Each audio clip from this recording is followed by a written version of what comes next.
Welcome to Finland. Thank you. It's great to be here. It's a country I've always wanted to come to. I'm very fond of Scandinavia. My girlfriend is Swedish. I don't know if that's a good or bad thing to say here about Sweden. And also I've been to Norway and Denmark. So now I kind of feel with Finland I've completed my Scandinavian adventure. So is the Finnish language the latest language for your books, or it's been translated to 30 languages? Yeah, it's now just gone up to 34, and I think Finland is one of the latest. It's an interesting language because it's completely different to the other Scandinavian languages. That's true. And how about the amount of pages? Because the Finnish language is quite long. So are the other books that are of this size as well with other languages? In English, it's only 10 pages long. But yeah, German, for instance, is 25% longer than English. So my agent is always saying, don't write the books too long, because when they're translated into German, and I guess now finished, they're going to be so much longer. What kind of process is it to you when a translation happens? Do you have to do anything, or? It depends. Sometimes, with some countries, they hear nothing. America, they translate. It's bizarre.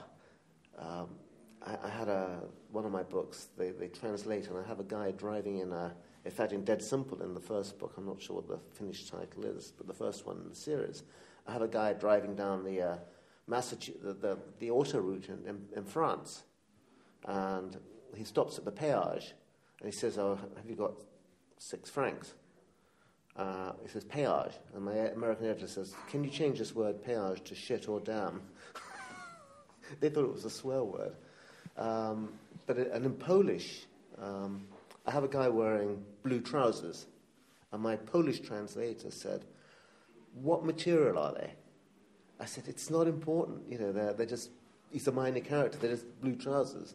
And he wrote back to me and said, "No, you have to understand, in Poland, there is no word just for a colour. It has to be blue denim or blue wool."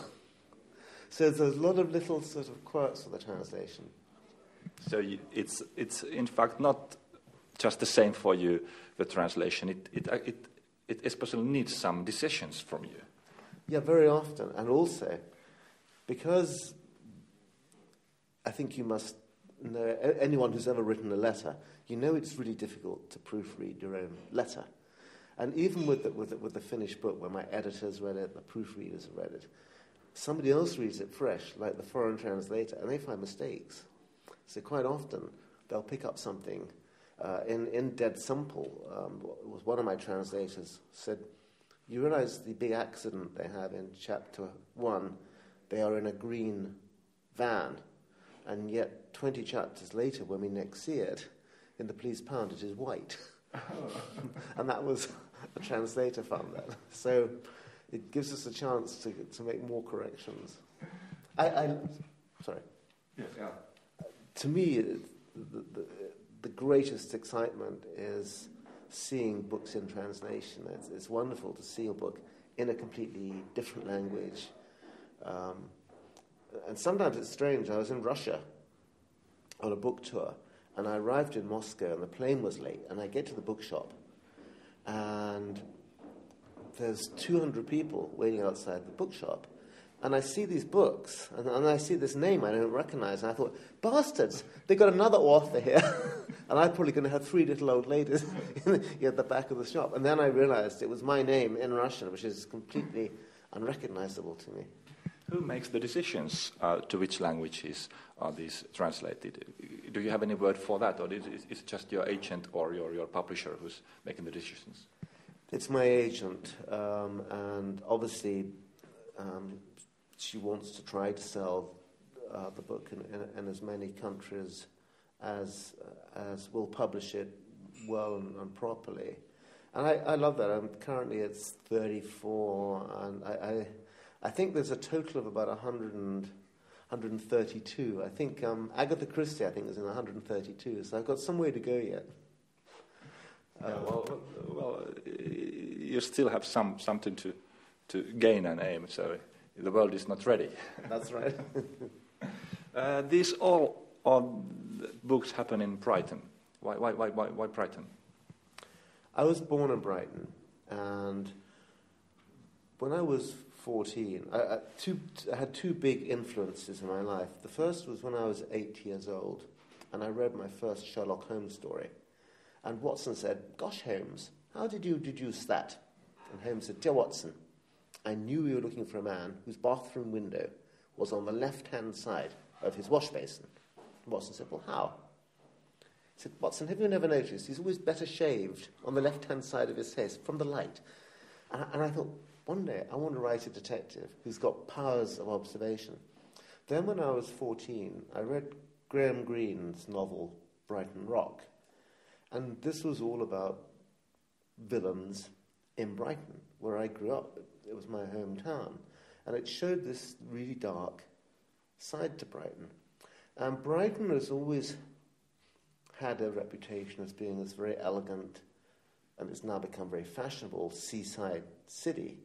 But it's also had another reputation as the crime capital of the UK. In 1934, it was called the murder capital of Europe. And although it's got this very beautiful facade, if you were a criminal and you wanted to design your perfect city, you would design Brighton. And I'll explain why. Firstly, you have a big seaport on both sides, Shoreham and Newhaven.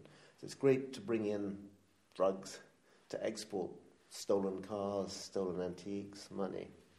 You have miles of unguarded coast. You have an airport with no customs, no immigration. You've got the largest number of antique shops in the whole of Europe in one city. Terrific place to get rid of. You steal something, you can sell it very quickly. It's got 2 universities, a very young, hip community, so it's a very big recreational drug market. It's got a title that the tourist board don't like me saying, which is for 9 consecutive years, it's been the injecting drug death capital of the UK, so a very big heroin market. It's got something all criminals want, which is loads of escape routes. You have all the Channel ports, the Channel Tunnel, Gatwick Airport, which is one of London's 3 airports, 30 minutes away. And it's a nice place to live. And the last 3 chiefs of police have all told me that it is the favoured place to live in the UK for First Division criminals. So for a crime, and nobody's ever written about it before. So there definitely are many reasons for that. Does a good detective book always have to have a murder?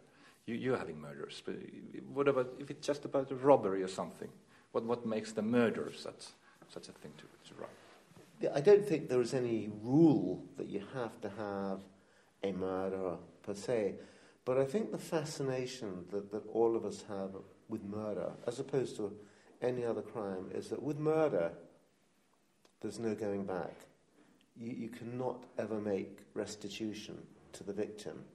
If I steal your watch, I rob your house, I could, in theory, make it better for you again. But if I take your life, I can never give you your life back. I can never give your family your life back.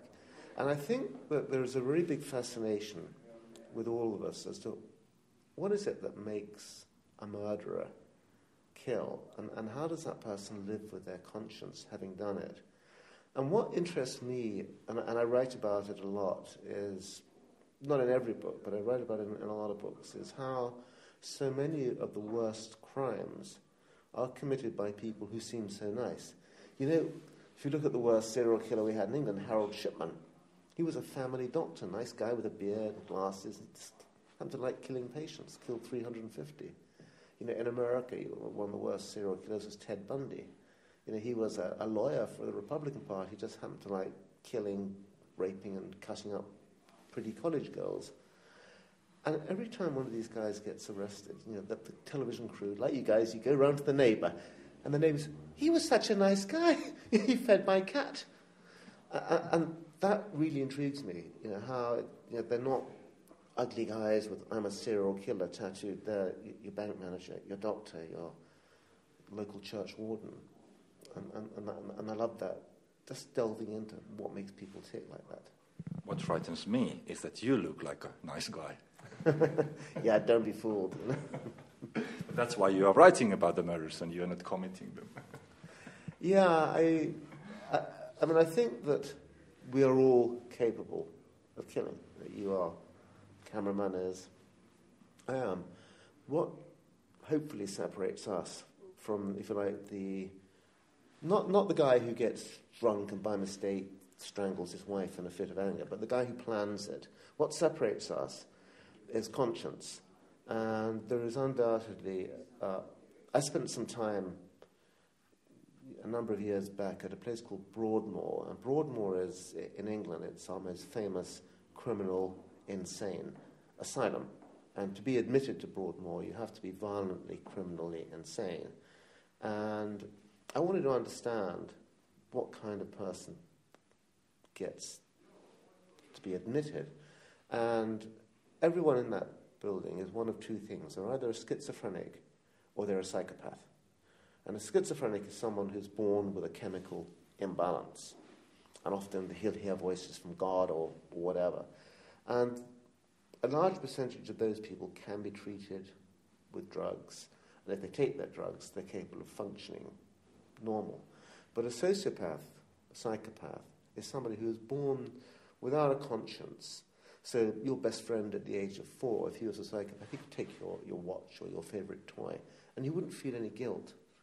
And that person, very much depending on what kind of childhood they have, the nature-nurture argument, they are brought up in a kind, loving family. They could go on and become a very successful politician, head of a bank. Seriously, because they'd be ruthless, but charming. And they'll get to the top in almost anything that they want to get to the top in. But anyone who has, if you like, bad parenting, maybe a single mother or a father who bullies that kid, can warp them, and that person can then turn up very twisted. And that's the person that can go and kill 20 people and live with it. No conscience. Frightening. Yeah, they frighten me, and I've met quite a few. And the thing is, because they play the game, and they're charming. Hannibal Lecter in Silence of the Lambs is a kind of classic example. Charming guy. But, he'd cut the top of your head off and eat your brains without even worrying about it. And I think that's a big part of our fascination with crime novels is what is the difference between me and that guy that can go out and rape and dismember 10 women, or can go and, like in Looking Good Dead, actually pay money to see someone killed in a snuff movie. What is that difference between us? And I think that really intrigues us. That's true. Maybe we should talk about some nicer things for the end. If you could, and I'm permitting you now to advertise you and your books for those people who still have not read any of them, give them a reason. Why should they take your book and read it? Okay, thank you. First reason is I think my character, Roy Grace, is unique among detectives. When I was first asked to create a new detective by my publishers, I spend, and I have done for many years in my research, 1 day a week with the police, because the police have their own culture. And I looked at the kind of traditional detectives of fiction, and there seems to be a cliche here. You have the drink problem and the broken marriage. And in 20 years of spending an average of a day a week with the police, I've not yet seen one cop with a drink problem who's survived more than 24 hours. They just be out in the modern policing world. And I thought also murder detectives, homicide detectives, are incredibly caring people. Almost always it becomes personal. They go to investigate a murder. They start making a bond with the family. And they almost cannot rest if it takes them the rest of their lives to hunt the person down who's destroyed that family's life.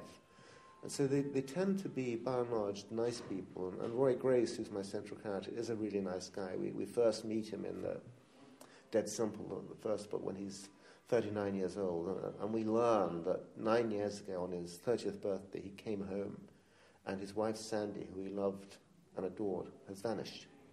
And for 9 years he's been looking for her. He functions as a very effective homicide detective, but all his free time he goes to mediums, he hunts high and low, and he can't really move on in his own life. And part of my reason for choosing that route to go, and in each book I seed a little bit more. So you slowly, over the series, as you're reading, you start to find a little bit more about what happened to her, how did she disappear. I'm not going to say too much, but there's a little bit more in each book, so it's like an ongoing puzzle in my stories. And I do think that every major crime, every homicide, for example, is a puzzle. And what good detectives do is they solve puzzles, and some of the elements of those puzzles are grim. But it's, I think, part of the love that we all have of reading detective stories is trying to solve the puzzle ahead of the character who we get to know and really care about. And the other thing that I do, I think, which is very different to a lot of writers, is that I tend to write thrillers, and I write stories. I want to grip people, but I like writing stories about things that happen to ordinary people, like in the new book, in Looking Good Dead.